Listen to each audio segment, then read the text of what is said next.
Assessore Vito, oggi qua a Gorizia parliamo dello studio sui cambiamenti climatici, studio commissionato dalla Regione,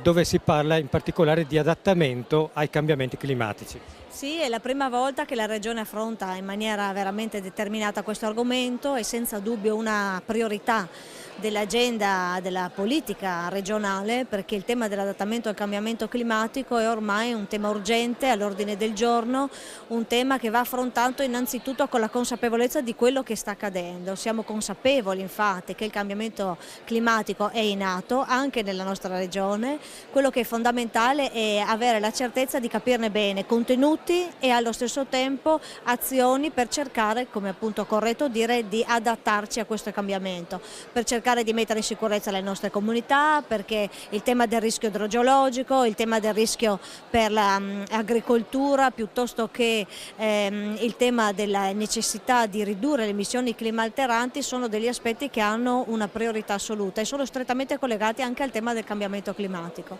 La Regione, in collaborazione con l'ARPA, grazie appunto a questo lavoro che ha visto anche coinvolto il mondo della ricerca della nostra regione, dalle università all'OGS, ci ha permesso oggi finalmente di fare un punto preciso di quella che è la situazione e anche di ipotizzare scenari futuri.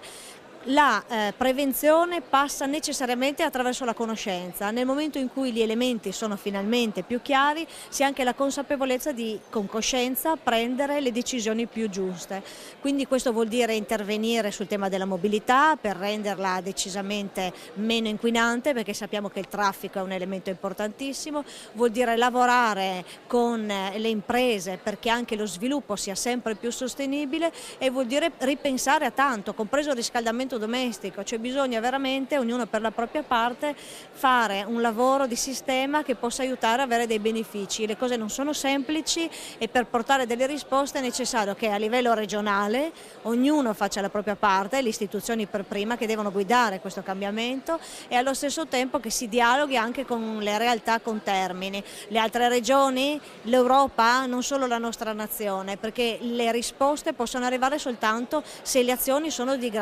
larga scala. Noi oggi in Friuli Venezia Giulia, insieme anche all'attenzione che dedichiamo al mondo della scuola, che è presente a questo appuntamento veramente in maniera numerosa, noi oggi pensiamo che possiamo fare molto e da qui oggi partiamo. Lo studio sui cambiamenti climatici ha coinvolto non solo ARPA ma anche molti altri enti della Regione. Direttore Marchesi, qual è stato l'impegno di ARPA e anche degli altri collaboratori?